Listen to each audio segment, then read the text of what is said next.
السلام عليكم ورحمة الله وبركاته.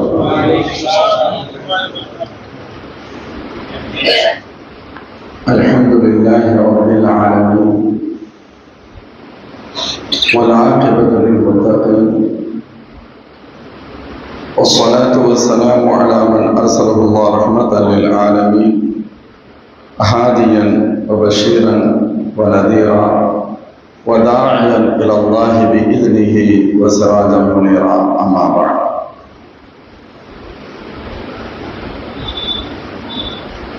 قال الله سبحانه وتعالى: أعوذ بالله من الشيطان الرجيم، بسم الله الرحمن الرحيم.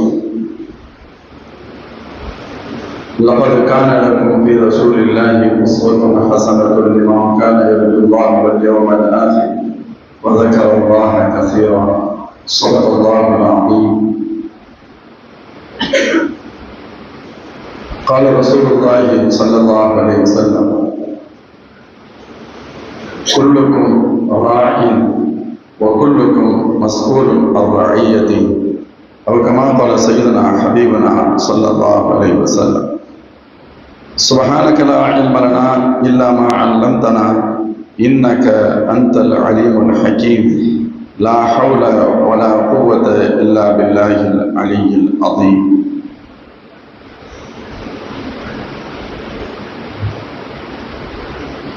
அல்லாஹ் ஜல்ல ஷானஹு வ தஆலாவின் பெயரால்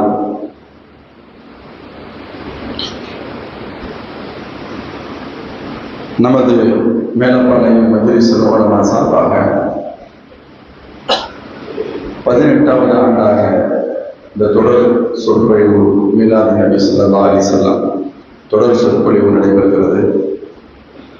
இவ்வாண்டின் 7ஆம் நாளாக நமது தெற்கு முஹியத்தீன் ஜும்மா பள்ளிவாசலில் நடைபெறக்கூடிய இச்சிறப்பு மிகு விழாவின் கண்ணியம் நிறைந்த தலைவர் ஹதரத் குந்தை அவர்களே, அழகிய சிற்றுரை தந்த மறந்திருக்கக்கூடிய கண்ணியத்திற்குரிய ஹதரத் அவர்களே, இந்த மஜ்லிஸில் கலந்து கொண்டு அல்லாஹ்வின் திருத்தூதர் ஸல்லல்லாஹு அலைஹி வஸல்லம் அன்னவருடைய புகழ்பாடும் மஜ்லிஸை கண்ணியப்படுத்துவதற்காக வருகின்றிருக்கக்கூடிய இச்சிறப்பு மிகு உலமாக்கள் நிறைந்த ஊர், நிரம்ப உலமாக்கள், மூத்த கண்ணியத்திற்குரிய ஆலிம் பெருமக்கள், என் வயதுத்த சக நண்பர்கள், இளம் ஆலிம்கள் என்று ஆலிம்களில் நிறைய உள்ளடக்கிய இந்த கூட்டம், இதுபோன்ற ஆலிம்கள் அதிகமுள்ள மஜ்லிஸ்கள் என்பது குறைவானதாகத்தான் இருக்கும். அல்ஹம்துலில்லாஹ், அது நம்ம ஒவ்வொருவருடைய பரக்கத். அதே போன்று மாஷா அல்லாஹ் ஸல்லல்லாஹு அலைஹி வஸல்லம் அவர்கள் மீது நமக்கு இருக்கின்ற முஹப்பத்தை வெளிப்படுத்துகின்ற விதத்தில் எண்ணற்ற பொதுமக்களாகிய நாம் ஜமாத்தினர்கள், ஆண்கள், பெண்கள் என திறனாக கலந்து கொண்டிருக்கின்றோம். அல்ஹம்துலில்லாஹ்.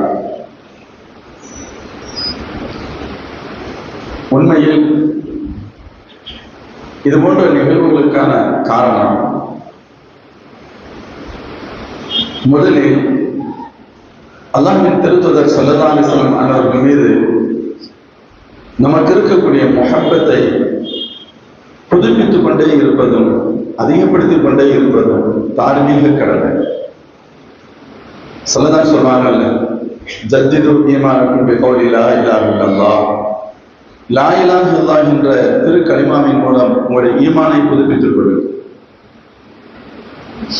ஈமான் அடிப்படையான 2 விஷயங்களை கொண்டது. லா இலாஹ இல்லல்லாஹ் முஹம்மதுர் ரசூலுல்லாஹ் ஸல்லல்லாஹு அலைஹி வஸல்லம். அல்லாஹ்வை இந்த உம்மத், இந்த சமுதாயம், அடியார்கள் மறந்துவிடக் கூடாது. அதே போன்று இந்த உம்மத் பெருமானார் அவர்களை மறந்துவிடக் கூடாது. எப்பொழுது அதில் பிரச்சனை ஏற்படுமோ அப்பொழுது இந்த உம்மத்திற்கான பிரச்சனைகள் ஏற்படும். எனவேதான் ஸல்லல்லாஹு அலைஹி வஸல்லம் அவர்களை நமது வாழ்வின் எல்லா நிலைகளிலும் நாம் தொடர்ந்து நினைவு கொண்டே இருக்க வேண்டும் என்பதற்காகத்தான் அல்லாஹ் பெருமானார் ஸல்லல்லாஹு அலைஹி வஸல்லை நமக்கு முன்மாதிரியாக ரோல் மாடலாக அல்லாஹ் ஆக்கி என் நபியின் ஒவ்வொரு அசைவுகளையும் நீங்கள் பின்பற்ற வேண்டும் என்று அல்லாஹ் நமக்கு ஏற்படுத்தியிருந்தார். முஃமின்களே, அதன் அடிப்படையில் நபி ஸல்லல்லாஹு அலைஹி வஸல்லம் அவர்களுடைய வழிகாட்டுதலை தொடர்ந்து பின்பற்றுவதன் வழியாக அல்லாஹ்வின் திருத்தூதரை நாம் நினைவு கொண்டே இருக்க வேண்டும்.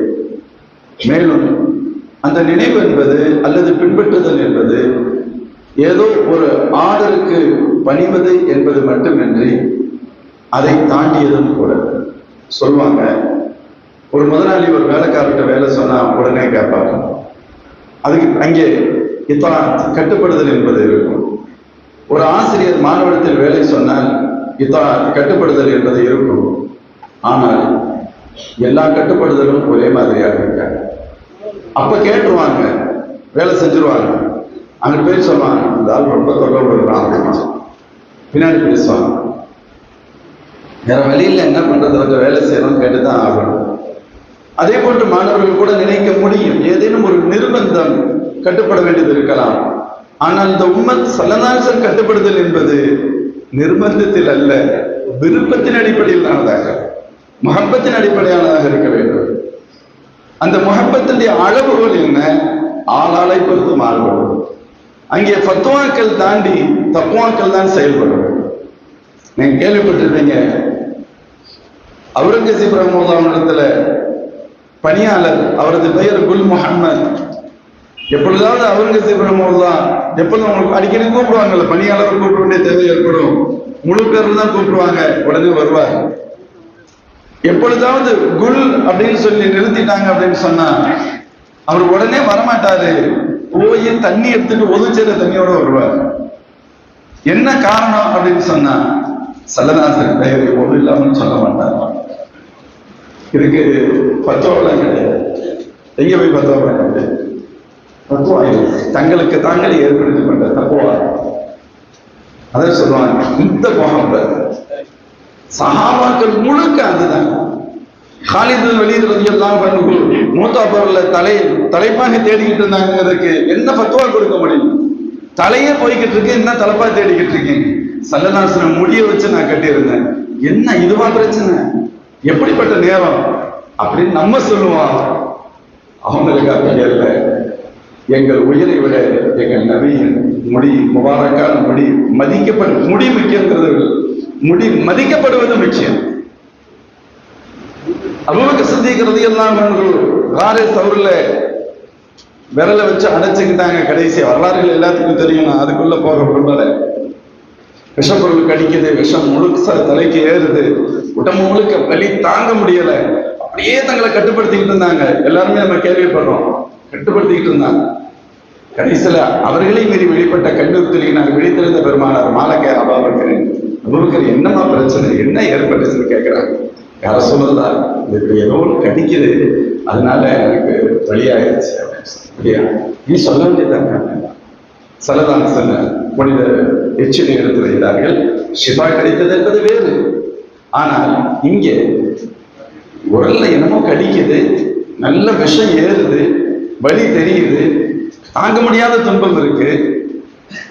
என் சல்லல்லாஹு அசதியில வந்திருக்காங்க. 2 பேரும் தான் வந்தாங்க, 2 பேரும் அசதியில வந்தாங்க. பெருமானார் ஸல்லல்லாஹு அலைஹி வஸல்லம் அபூபக்கர் நாயகத்துடைய மடியில தலையை வச்சாங்க, கண்ணை இருந்துட்டு அபூபக்கர் நாயகம் யார சொல்லுறதா, எனக்கு இப்படி ஒரு சின்ன பிரச்சனை இருக்குன்னு சொன்னா ஏன் என்னை தூக்கத்துக்கு எடுத்துக்கிட்டு கேட்க போறாங்க? இல்ல. ஆனா அவங்க அதை செய்யவே இல்லை. காரணம் என்ன?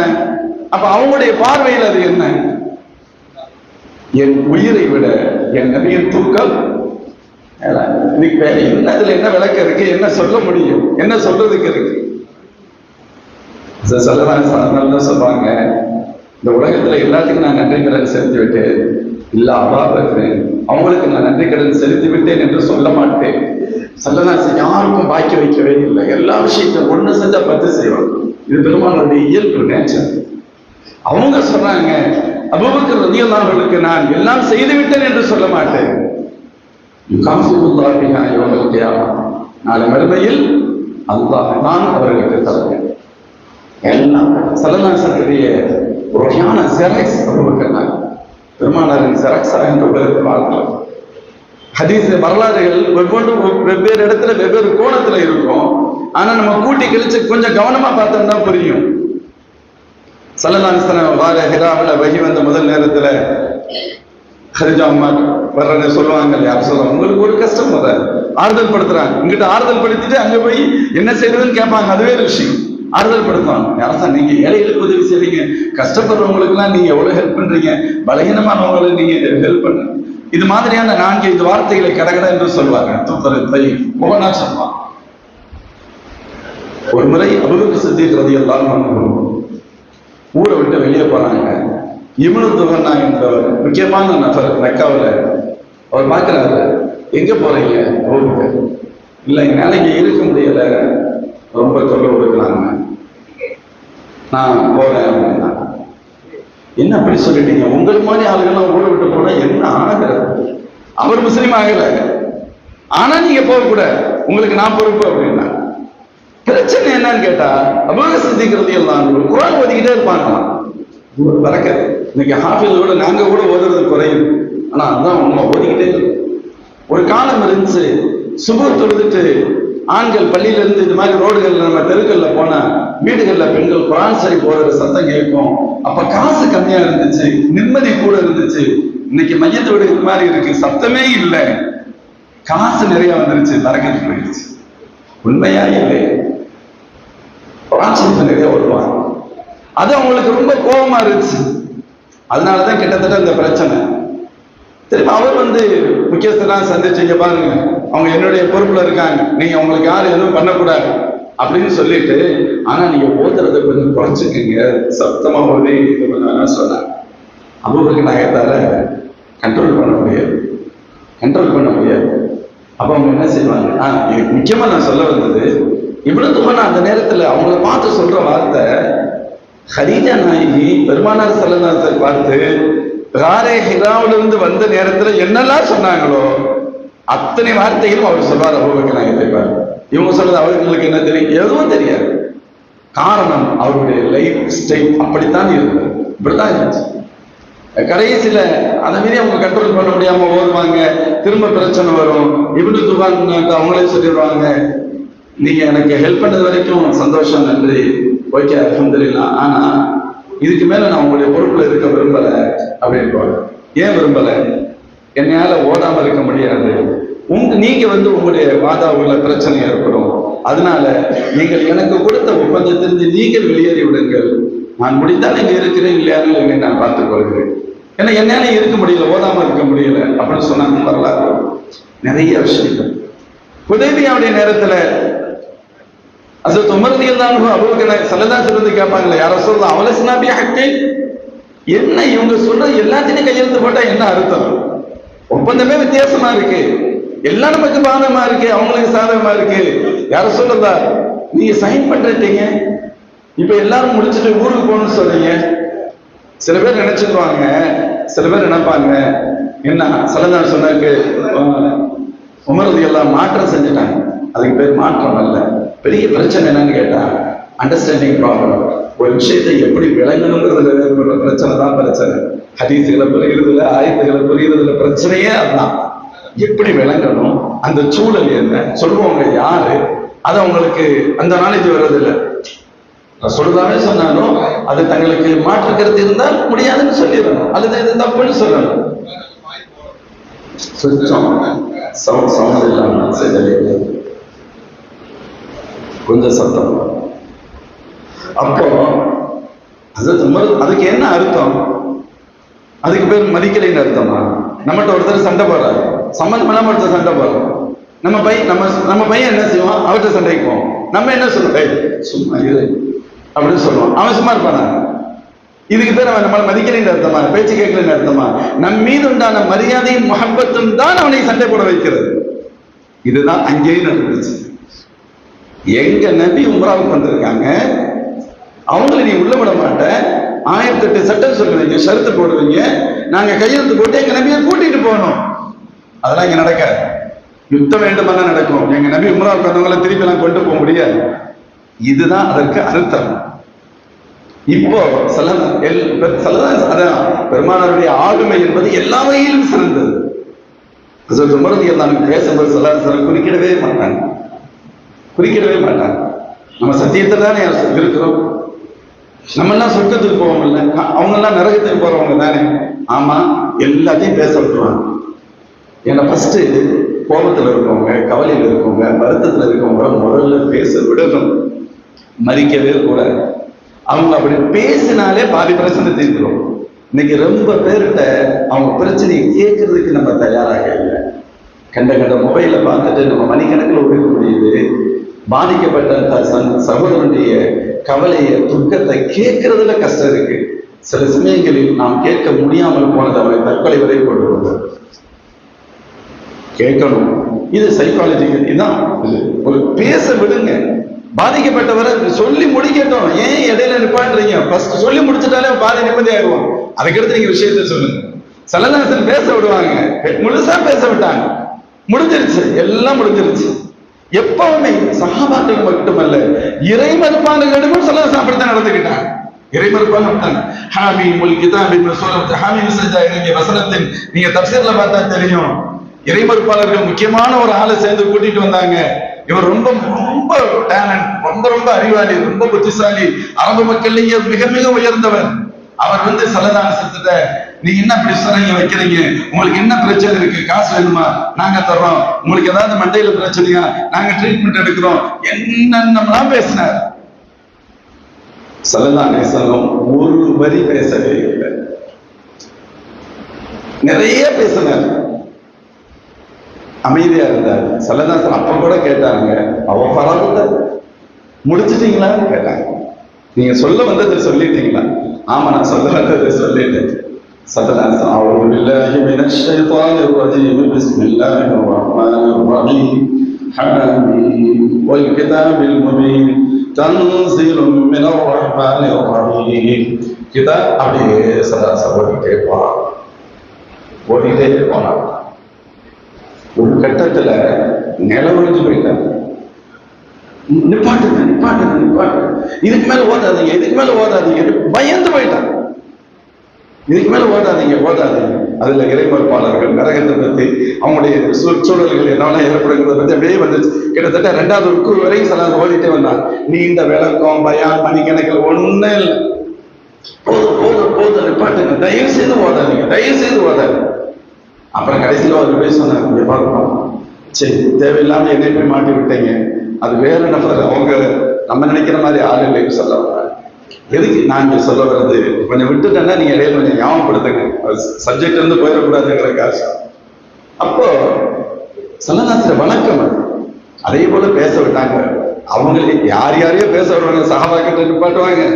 அதுவும் தான் மீது உயிரையே வைத்திருக்கக்கூடிய சஹாபாக்கள், தன் மீது உண்டான முஹப்பத்துல தான் இந்த பேச்சே வருது. ஸல்லல்லாஹு முடிச்சுட்டு முதல்ல சொன்னாங்க, நிறைய ஸல்லல்லாஹு அதிகமா பேச மாட்டாங்க. எல்லா நபிமார்களுக்கும் அல்லாஹ் எல்லா சிறப்புகளையும் கொடுத்தான். ஸல்லல்லாஹு சொல்வாங்க, ஆனால் யாருக்கும் கொடுக்காத 5 சிறப்புகளை எனக்கு வழங்கி இருக்கிறான். ஊதீது ஜவாமிஅல் கலீம். ஒன்று, சின்ன வார்த்தையில நிறைய கருத்துக்கள், ரொம்ப இலகுவான வார்த்தைகள். இவ்வளவு பேசுறாங்கல்ல, அவங்களுக்கு ஒரு 1/4 மணி நேரமாவது பேசி அவங்களை ஆறுதல் படுத்தி இருக்கணும், அவங்கள சரி பண்ணி இருக்கணும். இல்ல ஸல்லல்லாஹு என்ன சொன்னாங்க தெரியுமா? ஆனா ரசூலுல்லாஹ் ஸல்லல்லாஹு என்ன சொன்னாங்க? ஆனா ரசூலுல்லாஹ்னு சொன்னாங்க. அவ்வளவுதான். இதை விட ஷார்ட் ட்ரீட்மெண்ட் வேற எதுவுமே. ட்ரீட்மெண்ட்ல பல வகை இருக்கு.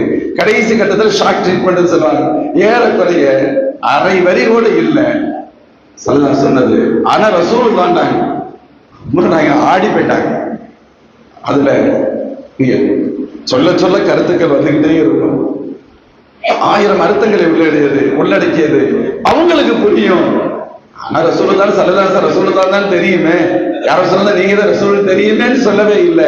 பெருமானார் எந்த அர்த்தத்தில் சொல்கிறார்கள், எந்த கருத்தில் சொல்கிறார்கள், நான் எந்த இடத்தில் எமோஷனல் ஆகிக்கின்றீங்க, இதுக்கு மேல ஒரு புள்ளி நகர முடியாது என்பதை புரிந்து கொண்ட உமர் நாயகம் அமைதியா இருந்துட்டாங்க. ஆனாலும் எங்க நபியை உட்ராட்சி நம்ம கூட்டு போறதுக்கு மனசு கேட்கல, பெருமானத்தை பேசல. நேரம் அபூபக்கர் நாயகத்திட்ட போனாங்க. வரலாறு இருக்கு. ஸல்லல்லாஹு சொன்னதையெல்லாம் அவங்கள்ட்ட போய் சொன்னாங்க, கட்டுப்படுத்த முடியல. அதான் அசல் என்ன, எங்க நபியை நாங்க இப்படி கூட்டிட்டு போக முடியாது. 6 வருஷமா உம்ராவுடைய சிந்தனையில் இருந்த ஸல்லல்லாஹு அலைஹி வஸல்லம் கடைசி நேரத்தில் 1500 பேரோட நாங்க வந்திருக்கிறோம், நான் உம்ரா செஞ்சுட்டு போயிடுவோம்னு சொல்றோம், வேற எந்த நோக்கமும் இல்லைன்னு சொல்றோம், எங்க நபியை நீங்க விட மாட்டீங்களா? யாரும் சொல்ல எதற்காக இவங்கள்ட்ட இப்படி அட்ஜஸ்ட் பண்ணிட்டு போகணும்? இவங்கள்ட்ட கேட்டதெல்லாம் அவங்க கேட்டாங்க. அவருக்கு நான் என்ன பதில் சொன்னாங்க தெரியுமா? நான் சொன்னேன்ல, பெருமானார் ஒரு அப்படியே இருந்தாங்க, பேச விட்டாங்க, முழுசா பேச விட்டாங்க. இது திட்டமிட்டு நடக்குதா தெரியுமா? ஒண்ணும் தெரியாது, இது வேற இடம் அது வேற இடம், எல்லாம் பேசி முடிச்சாங்க. அதாவது நாங்க சொன்னாங்க ரசூலுல்லாஹ் சொன்னாங்க. உலமாக்கள் எங்களுக்கு எல்லாரும் விளங்க நினைச்சா விளங்கணும். ரசூலுல்லாஹ் சொன்னாங்க, அவங்க அல்லாஹ்வுடைய ரசூல். நம்ம 1000 எமோஷனல் ஆகலாம், அப்படிலாம் முடியாது. وما ينطق عن الهوى إن هو إلا وحي يوحى. நம் நபி ஒப்புக்கொள்கிறார் என்று சொன்னார், அல்லாஹ் ஒப்புக்கொள்ள சொல்கிறான் என்ற அர்த்தம். அவர்கள் பேசினாலும் எழுதினாலும் சிரித்தாலும் அழிதாலும் எல்லாம் வழிய. நீங்க அது கிட்டத்துல யாரும் நம்ம எட்டிலாம் பார்க்க முடியாது. وما كان للمؤمن ولا مؤمنة إذا قضى الله ورسوله أمرا أن يكون لهم الخيرة من أمره. நீ எந்த கருத்துல வந்தாலும் சரி, அதுக்கு மேல எல்லாம் போக முடியாது. அதுக்கு அடுத்த அப்புறம் ஏன்னா ஒரு இடத்துல ஏற்கனவே ஒரு ஷாக் ட்ரீட்மெண்ட், 2வது ஒண்ணு முழுசா மாஷா அல்லாஹ் நார்மலுக்கு வந்துட்டாங்க. யார்? அசல் பெருமானார் ஸல்லல்லாஹு அலைஹி வஸல்லம் அவர்களை எல்லா நிலைகளிலும் பின்பற்றுபவர்கள் சஹாபாக்கள். அவங்க உள்ளத்துல எதுக்கு இதை சொல்ல வந்த? ஸல்லல்லாஹு அலைஹி வஸல்லம் எந்த முஹப்பத் இருந்திருந்தா இப்படி சண்டை போட்டிருக்கணும். அதான் சார், இது முஹப்பத்தின் அடையாளம். அவங்கள்ட்ட போய் கேட்கிறாங்க, யார்கிட்ட போய் கேட்கிறாங்க? ஹஸரத் அபூபக்கர் சித்திக் ரலியல்லாஹு போய் கேட்கிறாங்க, என்ன அர்த்தம் அதுக்கு? முஹப்பத்தின் அடையாளம். ஸலாத்து மலைமார்களை தலாக் விட்டுட்டாங்கன்னு ஒரு வதந்தியான தகவல். கோபமா இருந்தது உண்மைதான், கோபமா இருந்தது, அப்படி கொஞ்சம் பெருசா இவர் பொழுது தலாக் விட்டுட்டாங்கன்னு வந்துருச்சு. உமர் நாயகம் கேட்கிறாங்க, ஹதீஸ்ல வரும், வேசிய கையில இருக்கு, கேட்ட உடனே வேசிய முழுசா கட்டுறதுக்கு மனசு அந்த அளவுக்கு கூட நேரம் கொடுக்க முடியல, கையில இறுக்கி பிடிச்சிட்டு ஓடியாந்தான். சில ரூம்ல இருக்கிறாங்க, வெளியில ஒரு பொறுப்பாளர் இருக்காங்க. சொன்னாங்க, உமர் வந்திருக்கீங்க, நீங்க சொல்றீங்க பெருமானார். உள்ள போனாங்க, நீங்க மன்னிக்கணும், நான் என் டாபிக் உள்ள வர்றதுக்குனால கொஞ்சம் வெளியில கேட்டுக்கலாம் தான் நினைக்கிறேன். ஏன்னா பொது தலைப்பு முஹம்மது ரசூலுல்லாஹ் ஸல்லல்லாஹு அலைஹி வஸல்லம் என்ன சொன்னாங்க? அனுமதி கேட்க சில விஷயங்களை நம்ம கவனமா தான் விளங்கணும். சனாதன அனுமதி கொடுக்கல. பெருமானார் உமர் நாயகம் சொல்லுவாங்க, வார்த்தையில வரும், நம்ம செய்யும்ல சில சமயத்துல ஒரு இக்கட்டான நேரத்துல அழுகு வந்துடும், கஷ்டம் வந்துடும், இருந்தாலும் சமாளிக்க பார்ப்போமா இல்லையா? அப்படியே ஒரு மாதிரி அங்கிட்டு பார்த்து இங்கிட்டு பார்த்து என்னமோ ஒண்ணு நடக்காத மாதிரி ஒரு சிரமப்பட்டு சமாளிப்போம் இல்ல? உமர் நாயகம் சொல்லுவாங்க, நானும் அப்படி சமாளிக்க பார்த்தேன், அதுக்கு மேலேயும் முடியல. திரும்ப அவர்கிட்ட சொன்னேன், ரிக்வெஸ்ட் பண்ண கொஞ்சம் வந்திருக்குன்னு சொல்றீங்க, ரொம்ப பார்க்கணும். போனாங்க, அனுமதிக்கல, அனுமதி இல்லை. யோசிச்சு பாருங்க, நமக்கே தலை சுத்தம். ஸல்லல்லாஹு அப்படி செய்வாங்களா? பெருமானார் ஸல்லல்லாஹு அலைஹி வஸல்லம் உமர் நாயகம் வந்து சந்திக்கிறதுக்கு அனுமதி கேட்டு சந்திக்க மாட்டாங்களா? இது என்ன, எப்படி இருக்கும்? சரி, அதை விட ஆச்சரியம் தெரியுமா? 2வது தடவையும் அனுமதி கிடைக்கல. சொல்றாங்க, நான் சமாளிச்சு பார்த்தேன், அப்பவும் முடியாது. நான் வெளியில இருந்து கொஞ்சம் சத்தமா சொன்னேன், யாரோ சொல்லலாம், ஹப்சாக்காக நான் பேசணும்னு நினைச்சிடறேன். நீங்க மட்டும் சரின்னு சொன்னா ஹப்சாவுடைய கழுத்தை கையினால நெரிச்சு கொள்றதுன்னு சொன்னான். யாரு? மகளார் ஸல்லல்லாஹு மனைவி. வெளியில என்ன வரும்? ஓ, மகளுக்கு ஏதோ ஆபத்து வந்துருச்சுங்கிறதுக்காக பேச வந்திருக்காங்க, இயல்பு தானே, அப்படி வரலாம். ஒருவேளை அப்படி இருக்குமானால் நான் ஒருபோதும் ஹப்சாவிற்காக வரவில்லை, நீங்கள் அனுமதித்தால் ஹப்சாவை என் கையினால் கொன்று விடுவேன். 3வது தடவை அப்பதான் ஸல்லல்லாஹு அலைஹி வஸல்லம் உள்ள வர சொல்லுவேன். உள்ள போனாங்க. ஃபர்ஸ்ட் தந்தை நிசா யார சொல்லதா தலாக் விட்டுட்டீங்களா? மனைவி இல்ல உமர் அப்படின்னாங்க. இல்ல உமர், அல்லாஹ் அக்பர் அப்படின்னாங்க. ஏன்னு சொன்னா இந்த உலகத்துல அது ஒரு பெரும் பாக்கியம். யா நிசா நபி லஸ்துன்ன கஅஹதின் மினன் நிசா, அவர்களுக்கு நிகர் எவரும் இல்லை. அல்லாஹ் அவ்வளவு பெரிய அந்தஸ்து அவங்களுக்கு வழங்கி இருக்கிறான். இந்த அந்தஸ்துல இந்த பெண்கள் பாதிக்கப்பட்டுட்டாங்கன்னா என்ன செய்யறது? ஒரு பக்கம் கவலை. அல்லாஹ் அக்பர், சந்தோஷப்பட்டாங்க. சந்தோஷப்பட்டு ஒரு வார்த்தை சொன்னாங்க, யார சொல்லலாம், மக்கள் இருக்கிற வரைக்கும் நம்ம பெண்கள் நமக்கு ஒழுங்கு அடங்கி ஒடுங்கி இருந்தாங்க. இங்க வந்து அன்சாரி சஹாபாக்கள் அவங்களுடைய மென்மையான சுபாவத்தை பார்த்து இங்க உள்ள பெண்கள் கொஞ்சம் இதா இருக்கிற மாதிரி நம்ம பெண்களும் கெட்டு போயிட்டாங்கிற கருத்துல சொன்னாங்க. பெண்களுடைய இதான், நீங்க ரொம்ப ஏறினா இறங்குவாங்க, ரொம்ப இறங்குனா ஏறிடுவாங்க. நம்ம அப்பப்ப ஏறி இறங்கி ஒரு மாதிரியா பேலன்ஸ் பண்ணிக்கிட்டே தான் போகணும், இல்லைன்னா சமாளிக்க முடியாது. ரொம்ப ஏறினாலும் அவ்வளவுதான், அதுவும் முடிச்சு போயிடும். ரொம்ப இறங்கினா மிளகாதான் இருக்கு, நம்ம வீட்டுல உட்காந்துட வேண்டியதான், ஒன்றும் செய்ய முடியாது. ஒரு பேலன்ஸான வாழ்க்கை தான் அல்லாஹ் அப்படித்தான் வச்சிருக்கிறான். லா خير في النساء ولا صبر عنهن يغلبن كريما يغلبهن لئيم انا اريد ان اكون كريما مغلوبا ஸல்லல்லாஹு அலைஹி வஸல்லம். இதுதான் வாழ்க்கை. பெண்கள்ட்ட பெரிய கயிறு இல்லை, நம்மகிட்டே கயிறு இல்லை தான். நம்மளை அட்ஜஸ்ட் பண்ணிக்கிறாங்களா இல்லையா? சனதான் சொல்றாங்க, அவங்கள்ட்ட பெரிய கயிறு இல்லை. பெரிய கயிறு இல்லைன்னா எண்ணத்துக்கு நிற்காக அது காலத்துக்கு இந்த வண்டியை இழுத்துக்கிட்டு லக்கேஜ் தூக்கிட்டே தெரியணும். வலா சபர அனுபவம் இல்லாமலும் இருக்க முடியாது. மாப்பிள்ள ஒரு நாளைக்கு பட்டாட்டி ஊருக்கு போனா தான் தெரியும் நம்ம யாருன்னு. பெண்கள் இல்லாத வீட போய் பார்த்து தெரிஞ்சதோ வைக்க ஊருக்கு போயிருக்காங்க அப்படின்னு. அல்லாஹ் அப்படித்தான் நம்மளை வச்சிருக்கிறான். சொல்லி சொல்லதான் சொன்னாங்க, நல்லவங்களை அவங்க தூக்கி சாப்பிடுவாங்க, கெட்டவன் அவங்களை தூக்கி சாப்பிடுவான். அதாவது நம்ம லாங்குவேஜ்ல அதுக்கு அர்த்தம் சொல்றாங்க, அதுக்கு அதை கருத்து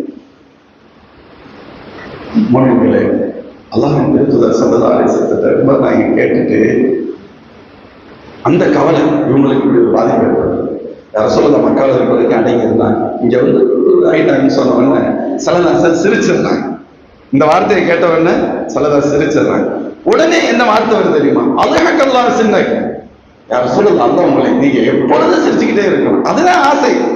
நீங்க எப்பொழுதும் சிரிச்ச முகமாக இருக்க வேண்டும். அல்லாஹ் உங்களுக்கு சிரிப்பை தவிர்த்து எதையும் தரக்கூடாது. அப்படி சொல்லிட்டு ரொம்ப நேரம் நிக்கல, வெளியில வந்து சல்லல்லாஹு மனைவிமார்ல திட்டினாங்க. ஹதீஸ்ல வருது, நிறைய வார்த்தைகள் பேசினாங்க, உச்சகட்டமா சொன்னாங்க, நீங்க யாரும் எங்க நபிக்கு ஒண்ணும் அவசியம் கிடையாது, நீங்க யாரும் எங்க நபிக்கு ஒண்ணும் அவசியம் கிடையாது.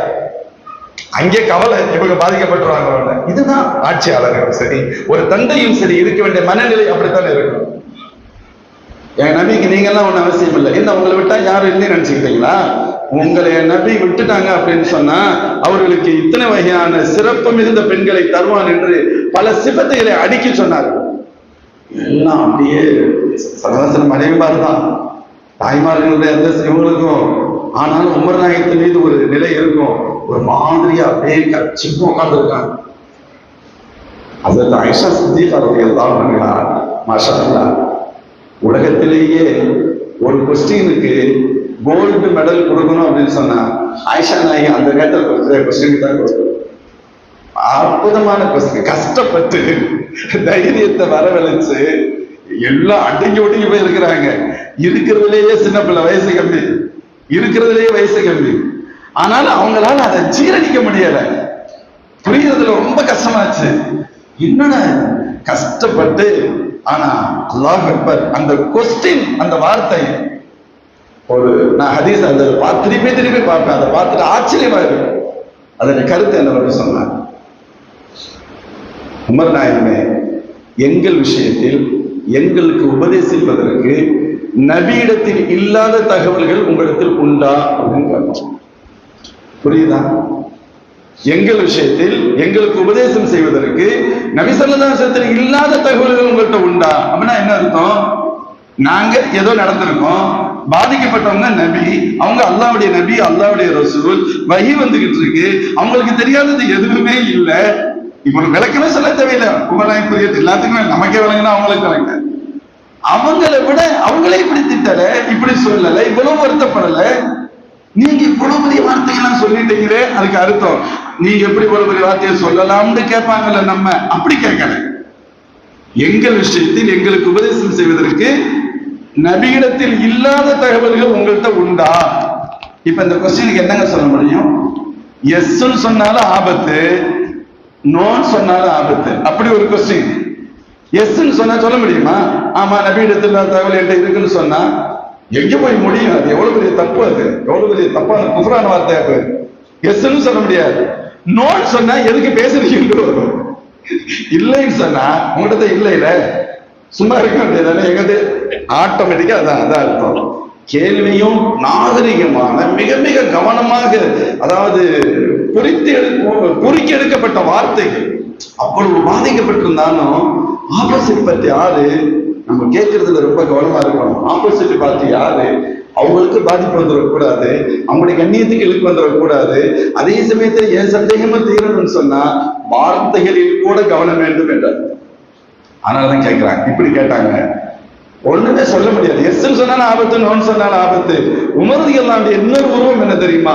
வக்காஃபன் லிகிதாபில்லா, அல்லாஹ் அல்லாஹ்வுடைய ரசூல் எதுவாக இருக்கட்டும், நியாயம் என்று வந்தால் அடுத்த ஸ்டெப் நகர மாட்டாங்க, ஏத்துக்கிறோம், அப்படியே நின்றோம். இந்த இடத்திலும் ஒண்ணுமே சொல்லல, அமைதியா இருந்துட்டு வந்துட்டாங்க. இதுக்கு என்ன பதில் சொல்ல முடியும்? நியாயமான கொஸ்டின், நீங்க கேட்டது 100% நியாயம் என்பதை அவர்கள் பதில் சொல்லாமலேயே ஒப்புக்கொண்டு திரும்பினார்கள். ஆனால் அல்லாஹ் விடல, உமர் நாயகம் என்னவெல்லாம் சொன்னாங்களோ அவற்றை அனைத்தையும் சொல்லி அல்லாஹ் வசனத்தை இறக்கி வைத்தார். அஸா ரப்புஹு இன் தல்லககுன் அன் யுப்திலஹு அஸ்வாஜன் கைரன் மின்குன் முஸ்லிமாத்தின் முஃமினாத்தின் கானிதாத்தின் தாயிபாத்தின் ஆபிதாத்தின் சாயிஹாத்தின் ஸய்யிபாத்தின் வ அப்காரா. இதத்தான் அவங்க சொன்னாங்க. நீங்க எங்க நபிக்கு அவசியம் இல்லை, உங்களை விட்டுட்டாங்கன்னா இப்படிலாம் அவங்க முஸ்லிமா இருப்பாங்க, மோமினா இருப்பாங்க, வணக்கசாலியா இருப்பாங்க, பல பண்புகள், உயர்தரமான பண்புகளை சொன்னாங்க. அத்தனை பண்புகளையும் அல்லாஹ் அடக்கி சொன்னான். நான் அந்த இடத்துல சொல்லப்படுறது, உமர் நாயகம் பார்த்தது எல்லாமே அல்லாஹ்வுடைய ரசூலை மட்டும்தான் பார்ப்பாங்க. எங்களுடைய ரசூல் கஷ்டப்பட முடியாது, அவங்களை யார் கஷ்டப்படுத்தினாலும் எங்களால ஏத்துக்கிற முடியாது, எங்க நபி வேதனைப்பட முடியாது, அவர் வேதனைக்கு காரணமாக யார் வந்தாலும் எங்களால் ஏற்றுக்கொள்ள முடியாது. இப்பதான் தெரியும். அதனாலதான் சஹாபாக்களுக்கு பெருமானார் ஸல்லல்லாஹு அலைஹி வஸல்லம் இருந்தது வெறும் முஹப்பத் அல்ல, அது ஒரு ஈமான மஜ்னூன் பக்தி. அதுக்கெல்லாம் வரிலாம் மீறி அர்த்தம்லாம் பார்த்துட்டு இருக்க முடியாது. என்னைக்கு நம்மள்ட்ட அதுல ஒரு சில துளிகளாவது வருதோ அப்பதான் என்ன செய்யும், அல்லாஹ்வுடைய உதவி கிடைக்கும், ஸல்லல்லாஹு அலைஹி வஸல்லம் முஹப்பத் கிடைக்கும். இன்ஷாஅல்லாஹ் சப்ஜெக்ட்டுக்கு வந்துடுறேன். ஒரே ஒரு தகவல் மான்ஸ். கணியத்திற்குரிய சகோதரர்களை, முன்மாதிரி ஆட்சியாளர் முத்து முஹம்மது ஸல்லல்லாஹு அலைஹி வஸல்லம், நபி ஸல்லல்லாஹு அலைஹி வஸல்லம் அவர்கள் பொதுவாக அல்லாஹ் என்ன சொல்றான், லகத் கான லக்கும் ஃபீ ரசூலில்லாஹி உஸ்வத்துன் ஹஸனா, என் நபியின் வாழ்வில் உங்களுக்கு அழகிய மாடல் உண்டு. ஒரு மோமின் சந்திக்கக்கூடிய வாழ்வின் எல்லா நிலைகளுக்கும் ஸல்லல்லாஹு அலைஹி வஸல்லம் ரோல் மாடல். குடும்பத்தின் தலைவராக பெருமானார் ரோல் மாடல், ஒரு இமாமாக பெருமானார் ஸல்லல்லாஹு அலைஹி வஸல்லம் ரோல் மாடல், ஒரு தளபதியாக ஸல்லல்லாஹு அலைஹி வஸல்லம் ரோல் மாடல், ஒரு வியாபாரியாக ஸல்லல்லாஹு அலைஹி வஸல்லம் ரோல் மாடல், ஒரு உபதேசியாக ஸல்லல்லாஹு அலைஹி வஸல்லம் ரோல் மாடல், ஒரு உபதேசத்தை கேட்பவராக ஸல்லல்லாஹு அலைஹி வஸல்லம் ரோல் மாடல். எந்த நிலையில் இருந்தாலும் சரி, ஒரு ஆட்சியாளராக ஸல்லல்லாஹு அலைஹி வஸல்லம் ரோல் மாடல். பொதுமக்கள் எப்படி இருக்கணுங்கிறதுக்கு மட்டுமல்ல, ஒரு ஆட்சியாளர் எப்படி இருக்க வேண்டும் என்பதற்கும் ஸல்லல்லாஹு அலைஹி வஸல்லம் தான் ரோல் மாடல். விரிவா நான் அதை பத்தி தான் விரிவா பேச நினைச்சிருந்தேன். இந்த மீலாதுடைய வர்க்கத்துல கொஞ்ச நேரம் ஸல்லல்லாஹு அலைஹி வஸல்லம் பத்தி சொல்லணுங்கிற இது தற்செயலா வந்துருச்சு. ஜெய் அல்ஹம்துலில்லாஹ். அதுல பெருமானார் ஸல்லல்லாஹு அலைஹி வஸல்லம் நமக்கு சொல்லி தருகின்ற பொழுது, ஆட்சி அதிகாரம் என்பது ஃபர்ஸ்ட் பாயிண்ட், அது நாம் உருவாக்கி கொள்வது அல்ல, அல்லாஹ் தருவது. குல்லாஹும்ம மாலிகல் முல்க் தூத்தில் முல்க மன் தஷா என்ற வசனத்தினால நமக்கு தெரியும், அது நம்ம உருவாக்குறது அல்ல, அல்லாஹ் தர்றது. எவ்வளவு பேர் ஆட்சி அதிகாரத்துக்கு ஆசைப்படுறாங்க, கிடைக்க மாட்டேங்குது. சில பேர் ஓடுறாங்க, கிடைக்கும். உமர் இப்னு அப்துல் அஸீஸ் ரஹ்மத்துல்லாஹி அலைஹி ஒரு ஜும்மாவில் தொழுதுகிட்டு இருக்காங்க, அரசரின் தரப்பிலிருந்து அறிவிப்பு செய்யப்படுகிறது, அரசர் ரொம்ப உடம்பு சரியில்லாம இருக்காங்க, அவர்களுக்கு பின்பு உமர் இப்னு அப்துல் அஸீஸ் ஆட்சி பொறுப்புல இருப்பாங்க. இவங்க கேட்டுட்டு தலை சுத்த ஆரம்பிச்சிருச்சு, சம்மந்தமே இல்லை, அவங்க வாட்டுக்கு உட்காந்துக்கிட்டு இருக்காங்க. அது கேட்டு இவங்க உண்மையிலேயே இவருடைய மச்சான் ஒருவர் அந்த பொறுப்பிற்கு வர வேண்டும் அப்படித்தான் இவங்க நினைச்சுக்கிட்டு இருந்தாங்க. திடீர்னு சொல்லப்பட்டுருச்சு. அதே போல அந்த முக்கிய நபர் பெரியவங்க வஃபாத் ஆயிட்டாங்க, அதற்கு அடுத்து ஜும்மாவுடையது வருது. உமர் இப்னு அப்துல் அஸீஸ் ரஹ்மத்துல்லாஹி சொன்னாங்க, உங்களுக்கு எல்லாத்துக்கும் நல்லா தெரியும், என்னுடைய அனுமதி கேட்டோ என்னிட்ட கேட்டு எனக்கு இந்த பொறுப்பை ஒப்படைக்கல, ஏதோ அவங்களா இதை சொல்லிட்டாங்க, இப்ப நான் உங்கள்கிட்ட ஒப்படைக்கிறேன், தயவு செய்து வேறு யாரையாவது இதுக்கு எடுத்துக்கங்க அப்படின்னு சொன்னாங்க. அவங்க எல்லாரும் சேர்ந்து சொன்னாங்க, நீங்க தான் இருக்கணும் அப்படின்னு சொன்னாங்க. பெருமானார் ஸல்லல்லாஹு அலைஹி வஸல்லம் மக்காவில் இருந்து வசிக்கவே முடியாத நிலையில் காபா பார்த்து சொல்லிட்டு போறாங்க, இந்த உலகத்திலேயே பிடித்தமான இடம் நீ, ஆனா இந்த சமூகம் என்ன செய்யுது, துரத்துது. லவ்லா அன்ன கௌமி அஹ்ரஜூனி மின்கி மா சகன்து கையரைக்கு, இவங்களை என்னை துரத்தவில்லையானா நான் வேற எங்கும் போயிருக்க மாட்டேன்ல, போக மாட்டேனே அப்படின்னு சொல்லிட்டு ஸல்லல்லாஹு ரொம்ப கவலையோடு போனாங்க. அப்பதான் அல்லாஹ் வசனத்தை இறக்கி வைத்தான், இன்னல்லதி ஃபரத அலைக்கல் குர்ஆன் லராதுக இலா மஆத், அல்லாஹ் உங்களை மீண்டும் கொண்டு வருவான். முஃமின்களே, ஸல்லல்லாஹு அலைஹி வஸல்லம் எந்த சூழல்ல போனாங்க, 8 வருடத்தில் மக்காவின் ஆட்சியாளர்களாக வருவார்கள் என்று யார் சொல்ல முடியும்? அந்த சூழல்ல போகல, அல்லாஹ் ஏற்படுத்தி தந்தான். அல்லாஹ் ஏற்படுத்தி தந்தான். உமர் ரலியல்லாஹு அன்ஹு 2,50,000 சதுர கிலோமீட்டருக்கு வரை ஒரு மிகப்பெரிய ஆட்சியை நடத்தினார்கள். அவங்க அத்தா திட்டுனாங்க, ஒரு ஆடு மேய்க்கிறதுக்கு கூட லாய்க்கு இல்லாத அப்படின்னு சொன்னாங்க. சொல்லுவாங்க, என் தந்தை நான் இப்படி திட்டப்பட்டவன், இன்று ஈமானுடைய பரக்கத், எங்கள் நபியின் பரக்கத், இவ்வளவு பெரிய ஆட்சி அதிகாரம் என் கையில் இருக்கிறது சொன்னாங்க. இதே போன்றதான் வரலாறுகள் இந்தியாவில் எத்தனையோ பிரதமர்கள் பார்த்திருக்கலாம். பல பேருக்கு தொடர்பே இல்லை, திடீர்னு அவங்க வந்திருப்பாங்க. ஆட்சி அதிகாரம் முதலில் அது அல்லாஹ் தருவது, நமக்கு அதோடு தொடர்புடையது அல்ல. பிரம்மாண்டமிக்க ஆட்சி அதிகாரம் என்பது மட்டுமல்ல, ஒரு நாட்டின் தலைவர் என்ற ஆட்சி அதிகாரமாக இருந்தாலும் சரி, ஒரு மாநிலத்தின் பொறுப்பாளர் என்பதாக இருந்தாலும் சரி, ஒரு ஏரியா ஒரு மாவட்டத்துடைய கலெக்டர் ஆட்சியாளர், ஒரு வட்டாரத்தின் பொறுப்பாளர் தாசில்தார் ஆட்சியாளர் பொறுப்பாளர், நம்ம ஒரு குடும்பத்தின் தலைவர் பொறுப்பாளர், ஒரு மஹல்லாவின் நிர்வாகிகள் பொறுப்பாளர்கள், எல்லோருமே அவரவர்களுக்கென்று ஒரு எல்லை வழங்கப்பட்டிருக்கிறது. அதற்குள் தங்களுடைய அதிகாரத்தை செலுத்துவதற்குண்டான வாய்ப்பு கொடுக்கப்பட்டவர்கள். இவர்கள் எல்லோருமே ஆட்சியாளர்கள் தான். இவங்க முதல்ல நினைக்கணும், அல்லாஹ் என்னிடத்தில் இதை அமானிதமா கொடுத்திருக்கான், ஒழுங்கா இதை நிறைவேற்ற வேண்டும். கியாமத் நாளுடைய அடையாளங்களில் ஒன்று ஸல்லல்லாஹு சொன்னாங்க, இதா துய்யத்தில் அமானத்து ஃபன்ததிரி ஸாஅ, அமானிதத்திற்கு ஆபத்து ஏற்பட்டால் கியாமத் நாளை எதிர்பாருங்கள். யா ரசூலல்லாஹ், அமானித காலங்காலத்திலே சின்ன சின்ன தப்புகள் நடக்கத்தானே செய்யும், அமானிதத்துக்கு ஆபத்து எல்லா காலத்திலும் இருக்குமே, வமா இதாஅத்துஹா யா ரசூலல்லாஹ், அப்படின்னா என்ன அர்த்தம்? ஸல்லல்லாஹு சொன்னாங்க, இதா உஸ்ஸிதல் அம்ரு இலா கைரி அஹ்லி, தகுதி இல்லாதவர்களிடத்தில் பொறுப்பு ஒப்படைக்கப்படுவதும் சொன்னாங்க ஸல்லல்லாஹு. அது அமானிதத்திற்கு மாற்றமா? அப்ப அல்லாஹ் நம்மகிட்ட ஒரு அமானிதத்தை கொடுக்கிறான் அப்படின்னு சொன்னா, அந்த அமானிதத்தையும் முறையாக நிறைவேற்ற வேண்டிய தார்மீக கடமை உண்டு. அப்படி வருகின்ற பொழுது நாம் யாருக்கு பொறுப்பாளர்களோ அந்த பொறுப்பை உணர வேண்டும். அந்த பொறுப்பை உணரணும். அந்த பொறுப்பை ஃபர்ஸ்ட் விளங்கணும். சொல்லுவாங்க, தஃபக்கஹு கப்ல அன் தஸவ்வது, உமர் ரலியல்லாஹு சொல்வாங்க, தலைமைக்கு வருவதற்கு முன்பு அதை பற்றி ஞானத்தை தெரிந்து கொள்ளுங்கள். நீங்க ஒரு இதுக்கு தலைவரா வர்றீங்க, செக்ரட்டரியா வர்றீங்க, பொருளாளரா வர்றீங்க, ஏதோ ஒன்று எம்எல்ஏ வர்றீங்க, எம்பியா வர்றீங்க, யாரோ எதுவா இருக்கிறீங்க, இவர் என்னுடைய ரோல் என்ன, என்னுடைய பொறுப்பு என்ன, என்னுடைய எல்லை என்ன, என்னுடைய கவனம் எதுல இருக்கணும், இதை பற்றிய ஞானத்தை முதலில் தெரிந்து கொள்ளுங்கள். அதற்கடுத்து பொறுப்புக்கு ஆசைப்படுங்க. பெருமானார் ஸல்லல்லாஹு அலைஹி வஸல்லம், அல்லாஹ்வின் திருத்தூதர் ஸல்லல்லாஹு அலைஹி வஸல்லம், அவங்களுக்கு ஏகப்பட்ட ரோல் மாடல். அவங்க நபி, முழு உலகத்தையும் அல்லாஹ் பக்கம் அழைக்கக்கூடிய மிகப்பெரிய அழைப்பாளர், தாயி. அவர்கள் நபியாக இருந்தார்கள் ஸல்லல்லாஹு அலைஹி வஸல்லம். அமீருல் முஃமினீன், எல்லோரையும் நிர்வாகம் செய்யக்கூடிய தலைவர் அல்லாஹ்வின் திருத்தூதர் ஸல்லல்லாஹு அலைஹி வஸல்லம். பிரச்சனைகள் வந்தால் அவர்கள் தான் தீர்ப்பு வழங்க வேண்டும், அவங்க தான் நீதிபதி. யுத்தம் என்று வந்தால் அவர்கள் தலைமையில் யுத்தம் நடக்கும், தளபதி. யோசிச்சு பாருங்க, இந்த உலகத்துல இதுல யாராவது ஒரு பொறுப்பு வைக்கிறவங்களுக்கு நூற்றுக்கணக்கான பணியாளர்கள் உண்டு.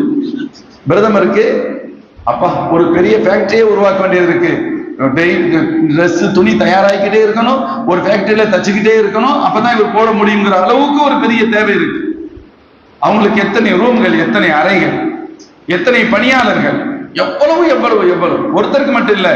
ஒரு தளபதி, ராணுவத்தினுடைய தளபதி சீஃப், அவருக்கு எத்தனை பணியாளர்கள் இருக்காங்க. ஒரு சுப்ரீம் கோர்ட்டுடைய தலைமை நீதிபதி, எத்தனை பணியாளர்கள், எவ்வளவு பெரிய பங்களா உண்டு, ஒவ்வொருவருக்கும் எவ்வளவோ உதவியாளர்கள் உண்டு. ஆனால் இத்தனை ரோல்களையும் ஒரே நேரத்தில் வகித்த பெருமானார் ஸல்லல்லாஹு அலைஹி வஸல்லம் ஒண்ணுமே இல்லை. சின்ன இடம்.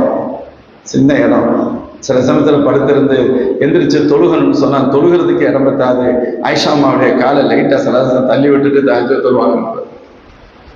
அவ்வளவு எளிமை. இன்னைக்கு யாரெல்லாம் பொறுப்புக்கு வந்துடுறாங்களோ அவங்களுடைய பிள்ளைங்க எல்லாம் கோடீஸ்வரர் ஆயிடுறாங்க. பாத்திமா கோடீஸ்வரர் ஆக வேண்டியது இல்லை, உண்மையிலேயே கஷ்டப்படுறவங்க, உழைச்சு கையெல்லாம் இதாயிருச்சு, அடிமைகள் வந்திருக்காங்களே, ரெண்டு பேரும் தான் பேசிக்கிட்டாங்க, கணவன் மணி அலி ரலியல்லாஹு அன்ஹு பார்த்து ரெண்டு பேரும் தான் பேசிக்கிட்டாங்க.